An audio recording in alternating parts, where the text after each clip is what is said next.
Welcome to the Go Legal Yourself podcast. I'm your host, Attorney Kelly Bagla, the Queen of Business Law. Today, I have the pleasure of interviewing Bill Kenney. Bill is a serial entrepreneur who has founded 8 companies. His current company, Meet, helps international companies gain access to the US through trade shows and events. Bill also launched the Softland Partners, a platform that connects international companies with the best service providers. Welcome to the show, Bill. Oh, thanks, Kelly. It's great to be with you. Likewise, can you share your attorney joke with us? Well, if you don't mind, I've got an accountant joke. It's one, sometimes it's good to laugh at other professions. Um, it, Absolutely, that's even better. and I have some friends who are both attorneys and accountants, so maybe it's talking to them. But so the joke is, how do you tell the difference between an actuary and an accountant? How? The actuary looks at other people's shoes. I have not heard that one before, Bill. Along those lines, what's the difference between an attorney and a CPA? That is similar. I don't know. What's the difference? The attorney knows he's boring. Fair enough. Fair enough. I It's know. good self-awareness. I love accountants too. I really do. Without them, business would be difficult, right? Exactly. Yes, exactly. So, the title of this show, Bill, is Business of Connecting. You have a very unique business. I'm excited to talk to you because you literally are a serial entrepreneur. And this show is about promoting entrepreneurship. So tell us about yourself. And I definitely want to get into those 8 businesses that you've started. Oh, thank you. Yeah. I may be less of a serial entrepreneur than probably just not a very good employee. I think is probably how I would define it. But yeah, no, it's I think for me anyway, one of those things that we've just been motivated to solve problems that we see out in the marketplace, and so that's kind of what's really inspired us to start businesses, and what we're focused on now is really the helping of international companies that are looking in our business to enter the U.S. and then through Softland Partners, really companies that are entering any international market. We want to help and really try to accomplish 2 things. One is get them to the best provider, but also within some standards, within whether it's competence or ethical standards that make sure that the company is well taken care of, because often companies that are internationalizing are fairly vulnerable, so we want to make sure we take care of that as well. Of course. So you didn't just wake up one day and say, I'm a terrible employee, I'm going to start a business. No, it was a slow progression. Yeah, and I come from an entrepreneurial family and saw a lot of good examples of that when I was a kid, and then I think had a lot of early efforts in terms of starting things that would be sustainable, and just I think kind of fell in love with the idea of being more self-determined than necessarily. I work for I've had 2 jobs, and both were sort of very large companies, and I didn't fit well in that machinery as much as I feel very comfortable, and feel a lot less at risk, I guess, in terms of my own success, in when I can maybe control the environment a bit more. So it's more fun and fulfilling. And actually, maybe to your point about sort of the title of this particular podcast is.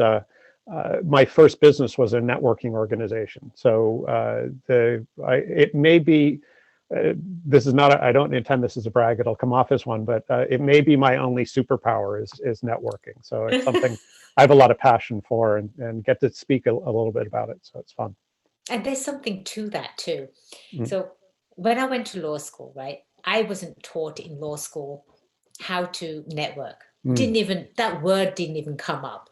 And then I went to my very first attorney position with Baker and McKenzie, which is an international law firm. At the time when I started with them, Bill, they were the largest international law firm in the world.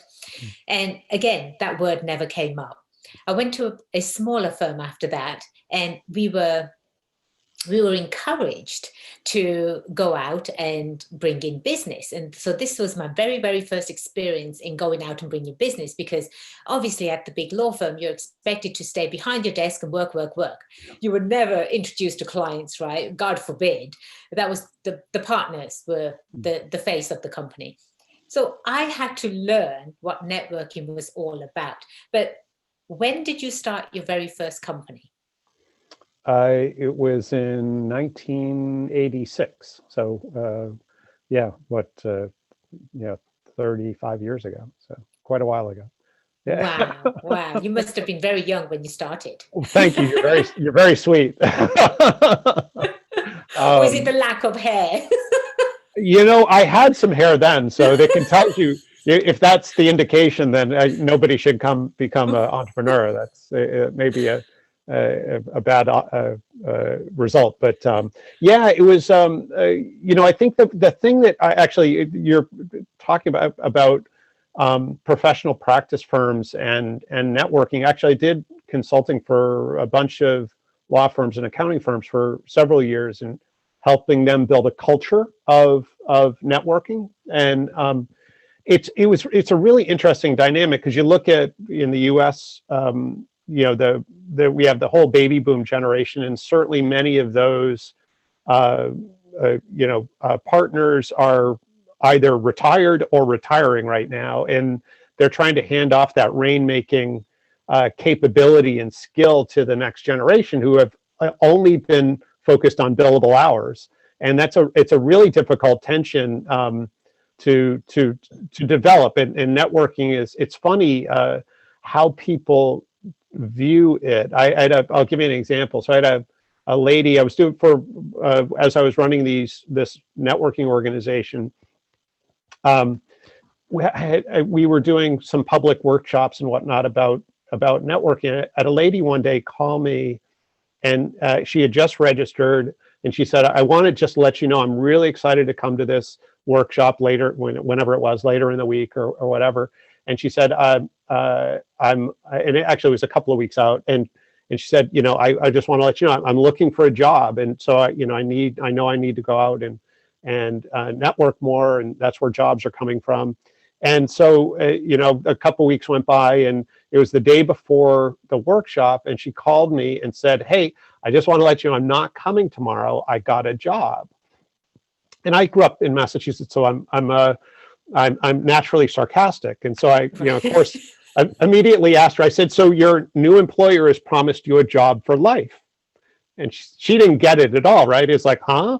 What do you mean? And so so you're assuming that you don't need, and you wouldn't be more valuable either to your new employer or for looking for your next job if you understood how to network and could network effectively. You're thinking these skills are only sort of temporary and just for some moment in time, and it just went way over her head, unfortunately. But yeah, no, I think in my mind, networking is a life skill, and it's not only something that obviously helps us create value in a business sense, but it's how we find our babysitters. It's how we find the best doctors. I mean, I don't think there's a time when people are better at networking than when someone in their family gets sick. It's suddenly where we actually use the skill very well. It's fundamentally about solving problems. It's not about getting referrals. It's about how do we solve problems. And certainly, as an attorney, you work in a very collaborative environment. All the attorneys I know are referring business, constantly, because they know that's in the end the client success is the foundation of creating client advocates, and really the kind of the key to the whole part. It's such a necessary skill, networking, Bill, such a necessary skill, like you said, for everyone. And it really should be taught in school, in high school. That and budgeting. Networking, sales, and budgeting for sure. Absolutely. I don't know why people don't, sales has become some evil, occupation when it's actually, no problem gets solved without somebody who's there to sort of do a needs assessment, which is ultimately what sales starts with. Exactly. And for some reason, sales has such a really bad reputation, but people don't know, right?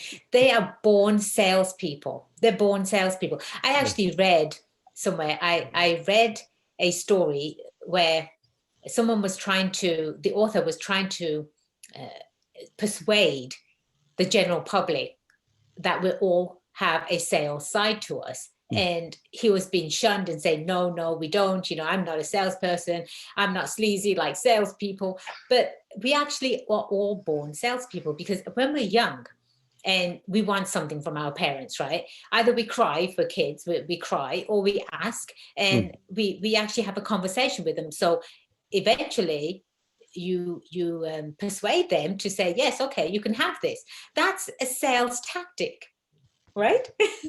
Yeah, and I would say that the two best skills any good salesperson has isn't the idea of convincing. It's really about asking questions and listening. And when think of, when any of us, sort of are going out on a date with our significant other or whatever. I mean, we ask fundamental questions. Do you want to go to a movie? What kind of night would you like to have? Do you want to go out to dinner? What kind of food are you in the mood for? I mean, those are all sales questions. I mean, ultimately it's about how do I help this person have a great experience? How do I help them, whether it's solve a problem or have a great experience? And I think we do it very naturally. And if we called it sales, suddenly it becomes evil. But I think unfortunately most people sort of think of sales in the worst context. In other words, that sort of prototypical used car salesman. But I think that salespeople, the best, aren't about convincing anybody to do anything. It's they're listening and responding. They're listening and trying to meet a need that they, it's really about empathic listening and responding to that demand, whatever it happens to be. Salespeople are the ones that tell you that you actually need something that you've never considered of, right? For example, the Apple phone.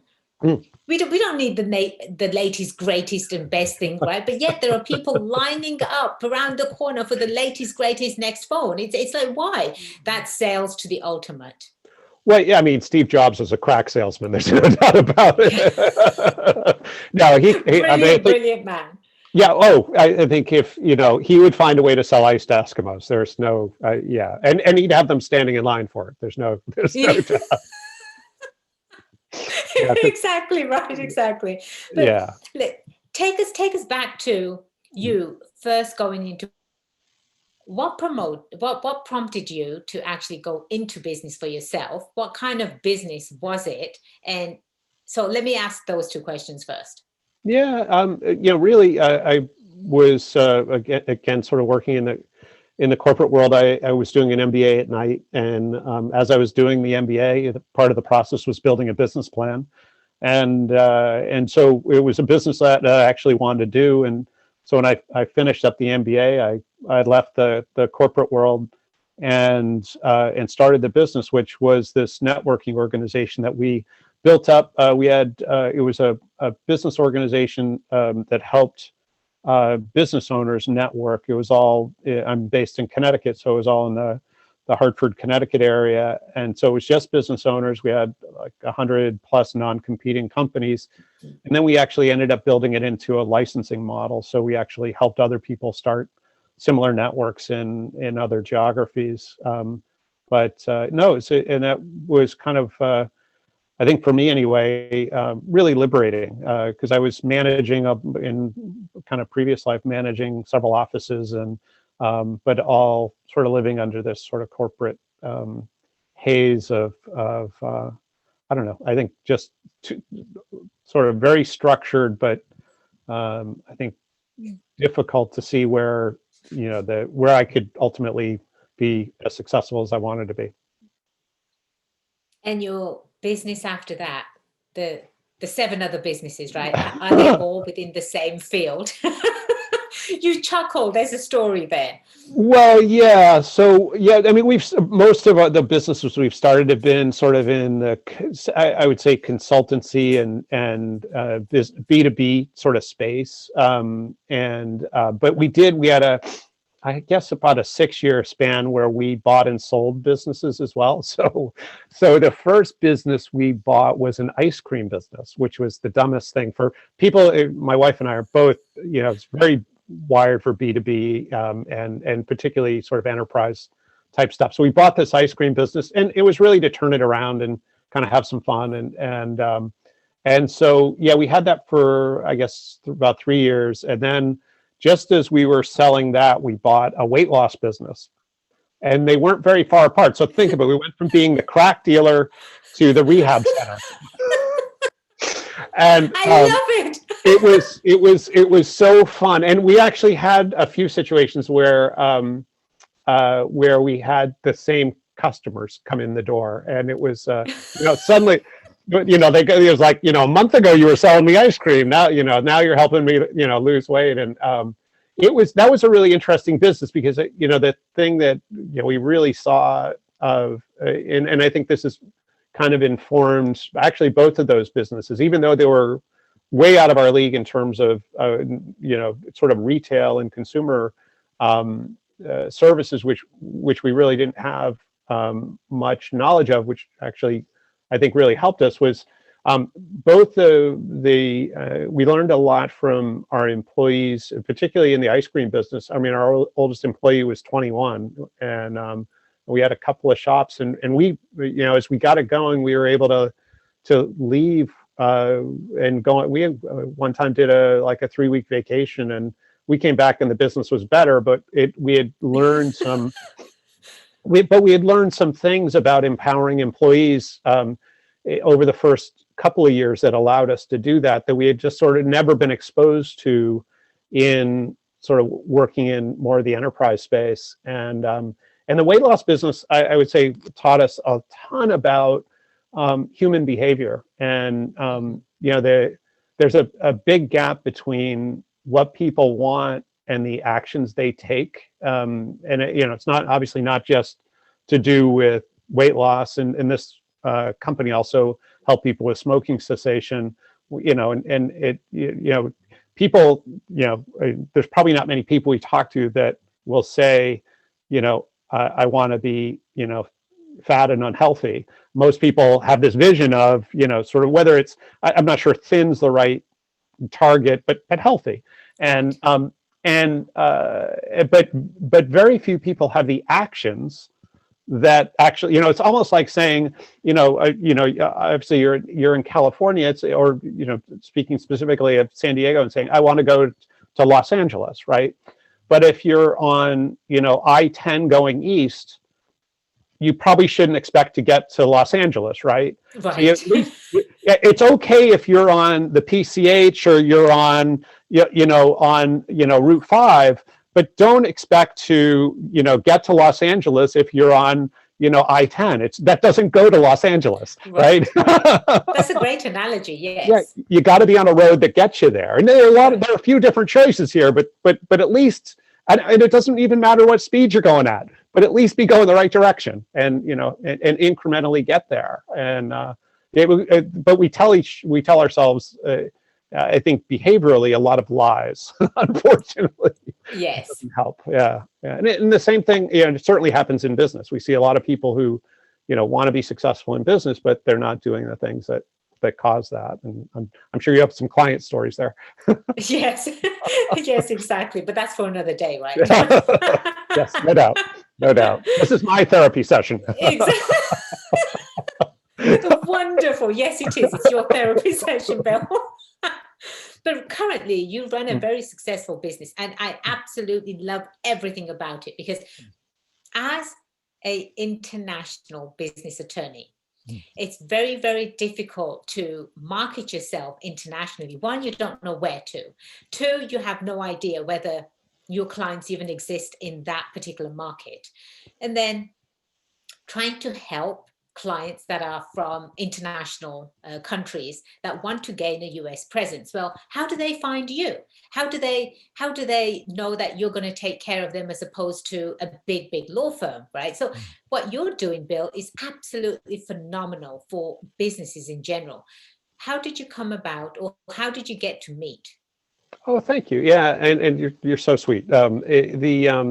It was one of the things. So what Meet helps international companies do is and specifically we work with B2B companies, but we help them primarily exhibit at U.S. trade shows, and there are a few things around that, but really about helping them identify and create exchange and meetings and ultimately convert enterprise customers. And so I for several years ran a bunch of trade shows. So I had a lot of experience at trade shows, and plus I've also exhibited in our own businesses at many trade shows. And I guess the thing that has always been maybe a common thread for me is when I've seen a business from a few different perspectives. So in other words, both sort of being maybe a customer of trade shows and also running them, I begin seeing places where there may be opportunities. And with trade shows, I guess my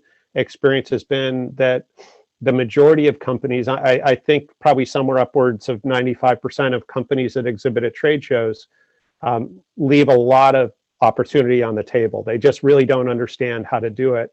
And so for us, it was really one of those things that was sort of an imperative. We said we've got to go and solve this problem, and we have a particular love of companies that are entering international markets, and for us, our skills are in the U.S. So entering the U.S. market, and we really want to. I mean, for us, that's sort of the most vulnerable client and the one that we can help the most, because there's not only the sort of challenge of exhibiting at trade shows, which I think is a whole skill set, but the notion of doing it in a market and with a customer that you're not familiar with, I think is it just adds to, I think, the opportunity to be helpful and build value. It's absolutely brilliant. People, sometimes trade shows work for people that have found, I guess, how to, right? How to have a successful trade show. Others show up and they leave disappointed. They leave very disappointed and heartbreaking. But for you to bring this platform to people that are trying to seek entry, right, into the US, but you also provide US companies entry to other countries as well. It's not just one way, because you do have networks, right, internationally.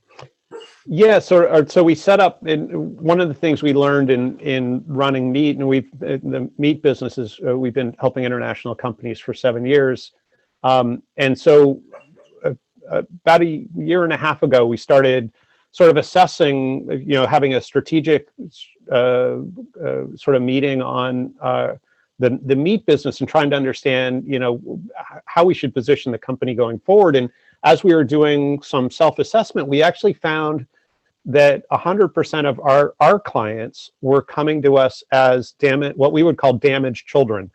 They were coming to us after having had horrific U.S. market entry experiences, and that in some cases was, they made bad decisions. In other cases, we were hearing from them that they got connected with the wrong partners and service providers, and that may be that that it was a mismatch in terms of skills and needs. In other cases, there was some ethical issues, and where the people did things that were sort of unscrupulous. And so yeah, we created maybe soft launch maybe a year and a half ago, and maybe more hard launched about a year ago, this organization called Softland Partners, which is a global consortium of organizations and entities that support companies that are internationalizing and entering markets. So yeah, we have 16 chapters now around the world, as far east as Mumbai, as far west as LA and Silicon Valley, and then as far south as Sao Paulo, Brazil. And in February, we open up our first African chapter. Yeah, the real idea is to build very dense communities of of support organizations for companies that are internationalizing, and to build, not just to create those communities, but also to build bridges between them, so that it's becomes easier and easier for companies to have a much higher percentage chance of succeeding. And what was it, the Austrade, the Australian Trade Agency, recently shared some statistics that their failure rate, and so this is a public entity saying what the failure rate of the companies that they work with is about 70%, Wow. in terms of internationally, which it's just, it breaks my heart to even hear that, to see that, that it's that challenging. And we certainly see it, but that kind of brings it home. One in every three, sort of makes it, and these are successful companies. These aren't startups generally. They're actually, going concerns, and when they fail, if they fail bad enough, it can actually ruin the whole business, not just the entity that's entering the new market. So, as a fellow entrepreneur, Bill, you can relate to this. It's hard enough to take the risk to go out on your own and try to make money at what you're trying to do, let alone get connected with someone that can literally bring your company to its knees because you're partnered with the wrong people. Very, very heartbreaking. Bill, it's time for me to recognize one of our sponsors today. So bear with me. Our sponsor is Bagla Law Firm, a trusted name in business law, providing legal solutions to entrepreneurs. Definitely check out baglalaw.com and see how they can help you start and run your business. Back to you, Bill, back to our therapy session. So how do you market your business? Yeah, it's a great question. So most of our, I would say, our leads come from both venture capital organizations and also from various trade and investment organizations. So we do a lot of work with venture capital firms that are particularly supporting companies coming into the U.S. And these firms are in Europe and Asia and Australia are generally the ones that we've been focusing on the most. And then, and then various, both U.S. Trade and investment offices at various embassies around the world, and also some of the international trade offices as well. We do a lot with DIT and the UK Department for International Trade, and with London and Partners, which is another UK agency, and then several other countries. Germany we're doing a lot with, and some of the Asian agencies as well. So, Before the lockdown, before this global pandemic, did you travel much? At least 2 weeks a month. So wow. Nice. Yeah, and it through the year it kind of went, spikes and valleys, but but yeah, a lot, fairly vigorous, and ultimately, that's a big motivation for us anyway, in terms of being in an international business, is the quality of life it offers as well. I think it's that's in my mind at least part of our compensation, is the ability to visit other cultures and build relationships throughout the world. I love traveling. This year or last year, my husband and I, we wanted to travel to Santorini, Greece. And that's been put on hold now, right? So as soon as everything opens up, we definitely want to go to Santorini. But I really do love traveling and experiencing different cultures. There is no place on earth like Santorini. Really? So we have some friends who keep their sailboat in the summer. They keep it in the Greek islands. So we visited them a couple of times, and we actually sailed into Santorini on a 45-foot sailboat. And it's a very magical place. I've traveled quite a bit, and I would say there is no place on earth like Santorini. It's really exceptional. Well, there you go. That just solidified it. It's still Yeah. number one on the list of travel. Perfect. I shall Yeah. relay that information to my husband. Oh, yeah. Yeah. No, I'm happy to share more stories. It's a cool place. Wonderful. Bill, Hmm. I know starting a business doesn't matter what kind of business it is, right? There's some sort of formula in order for you to start a business, run a business, and then eventually sell that business. Have you written a book? I wrote a book a bunch of years ago on networking called "Why Don't Doctors Cold Call." It's not on Amazon or anything. It was kind of limited printed, but no, I haven't written a book on starting a business. My ADD probably is it's not. I'm not predisposed to probably sit down and do a lot of typing. I don't think. Because this right here that we're talking about right now, Bill, this could be the ticket for you to make millions, right? You're probably already there, but this could add to your millions because there are hundreds of thousands, if not millions of people out there that want to start their own business.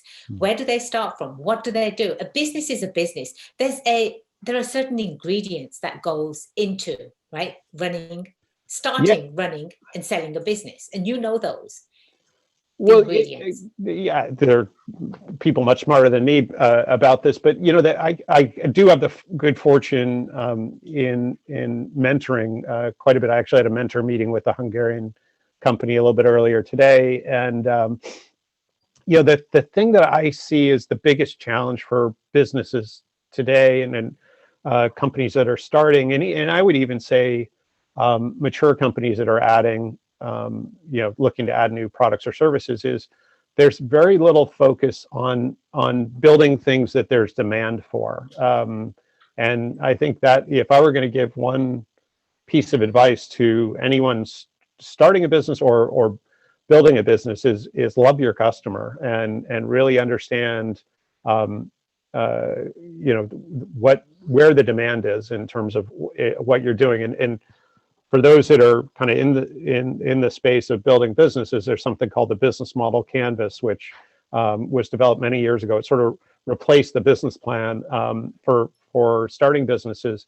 And there are really only two things that matter in the early stages, and that, you know, it's value proposition and customer segment. And however you do it, you know, value proposition is what your customer perceives the value is that you're providing. It's sort of an empathic understanding of your customers' needs, and the market segment is who you're going to sell to. And you know, one's a constant and one's a variable. You can choose. It doesn't really matter. You can have a problem you want to solve or a value proposition you want to provide and find somebody who wants that, or you can find somebody you really want to serve and find out what keeps them awake at night. It really doesn't matter. But instead, what sort of universities are selling and a lot of accelerators are selling is this notion that come in with an idea and then find a customer, and or build a product and then find a customer. And it's sort of like saying, you know, I see this sort of the ecosystem is sort of selling this false claim, which is entrepreneurship is easy, and it's, you know, it's 1, 2, 3. It's, you know, have an idea, get investment, and then buy a yacht, are the sort of 1, 2, 3 of Right.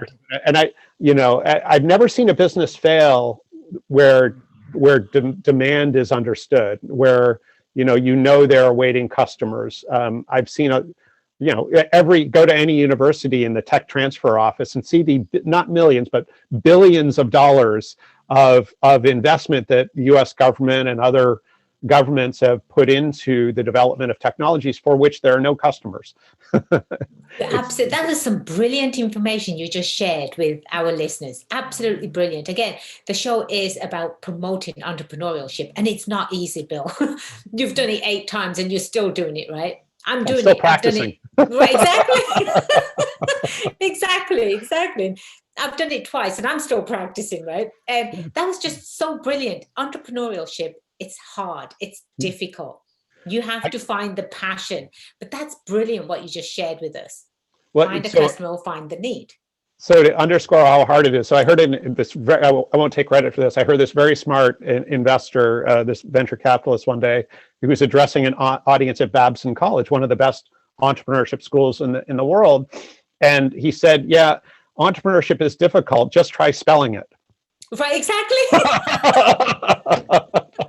You're absolutely right. Yes, sometimes I still have to do spell check on it. Exactly. I mean, that's all you need to know. It's that hard. Oh my goodness, as simple as that. Exactly. I have to ask you, Bill, out of all the businesses that you've started, what has been one of the most challenging aspects of starting a business or even running one? Yeah, I think it kind of along the lines of what I just said. We've started businesses that we didn't validate demand before we started, and I think the problem in doing that is, I think this happens more often than not today. Is somebody has an idea, they sort of assume demand, and they go in their basement for a month or 6 months or 12 months, and they build something, right? Some website or widget or whatever, and then they come out into the marketplace and they say, how do you love my baby? Will you buy my baby? Exactly. And either the market, the market votes. The market either says yes or no. And I think the hardest thing in that, we had and we've done this twice. Of our 8 businesses, we've sold 2 of them for $1. After 3 or 4 years of sort of pouring in love, pouring in money, pouring in time, and these endeavors are things where you're spending 80 hours a week, Don't and forget working. the tears and sweat and Oh, blood. it's Exactly. well, and the problem of this is, and why I would really suggest demand-centered development versus idea-centered, is that the more that you build something, the more that you invest in whatever that product is, there are really a whole bunch of things that are a problem. Number one is psychologically, it's very hard to be dissuaded from that answer, right? If you go see a customer and they say, I don't love your baby, you defend the baby, as opposed to saying, let's adjust the baby. Exactly. Baby. We got the wrong baby. And the other thing that happens is that there's a sort of idea of dry gunpowder. And if you've used all of your resources to build this baby that's either, you've dumped everything into it, or it's inflexible, then you can't be nimble and adapt to the market. And when you think about demand, and if you find the right demand. So say, for example, your focus was to cure cancer, or let's say breast cancer, or some pancreatic cancer, something that's really insidious. And you could say that, you could go to the first customers and say, I have a 50% solution. I can guarantee you that there's going to be at least a 50% survival rate here. People would flock to you, right? They'd love you. 50% survival. That means half of our planes are going to crash, but that's much better than what they're used to now, right? So it's really about finding demand in such a way that the customer will accept your development to get to 60% and 70% and 80% over time. But the idea that your customers are so in need of that, this is what's truly keeping them awake at night, that you're giving them something that that solves a significant problem for them, and that that again, they can go on and be helpful to you in that journey of improving and sort of iterating that solution, until you get to a place where you're highly reliable. Bill, you have shared some incredible, valuable insights to starting a business and running a business with the fellow entrepreneurs that are listening to the show. This show has gone international, by the way. Cool. Yes, and it was nominated to be in the top 20 law business podcasts as well. So, yay! Awesome. I know. I know, by FeedSpot. It's a company out there that I guess, lists podcasts and put some categories and what have you. So we're very, very proud to be part of that. So thank you, FeedSpot. And thank you so much, Bill, for being on the show. The audience can obviously get a hold of you by going to the show notes of our show. They can download the app. They can either go directly to Go Legal Yourself podcast.com, or find our app, Go Legal Yourself, on any of the app stores. Download the app, contact me directly, contact any of our guests directly, and I'm sure they'll be happy to reach out to you as well and answer any questions. And Bill, do you have any more smart parting words? So, if you don't mind, I'll give you a quick metaphor. I'm a sailor. I love the sea, and the biggest challenge I see, and we see in all of our clients, is the idea of focus. People tend to think that everybody's a prospect, and they're very broad in terms of who they look at. But if you look at people that fish, actually, fishermen or fisher people are the best example of maybe how to attract customers. So think about how a person that fishes acts. So if they decide, today I'm going to go fishing, the first decision they make is, what do I want to catch? And then that informs where they're going to go fishing and what bait they're going to put in the water.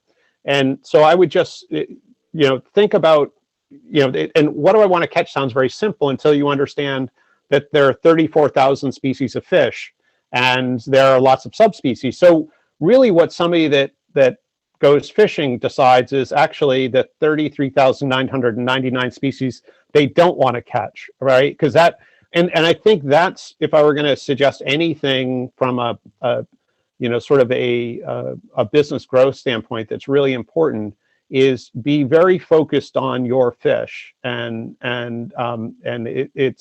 there's no solution for everybody, and in fact you may have to augment for various customer types. But if you can narrow down to your fish that you're aiming at, your sales and marketing gets it's never easy, but it gets much easier because you're actually creating and communicating to a specific market. And just think of fishing, you're going to put bait in the water that attracts the fish as opposed to, catching anything, which usually isn't a very good solution. Fishing is an amazing metaphor for sales and marketing. Brilliantly said. Bill, you have to write that book. I'll be your first customer. And everyone listening to the show, they will buy a copy of your book. You have to write the book. And obviously, I'll take credit for it. So you can say thank you to A. Bagla in the book for pushing you to write that book, right? No doubt. No doubt about it. Thank you again so much for being on the show. And everyone listening to the show, entrepreneurs, future entrepreneurs, business owners, remember, the only way you become successful is if you make today the day you go legal yourself. I am attorney Kelly Bagla, the Queen of Business Law, and it's been my pleasure being your host. Until next time, cheers to your success.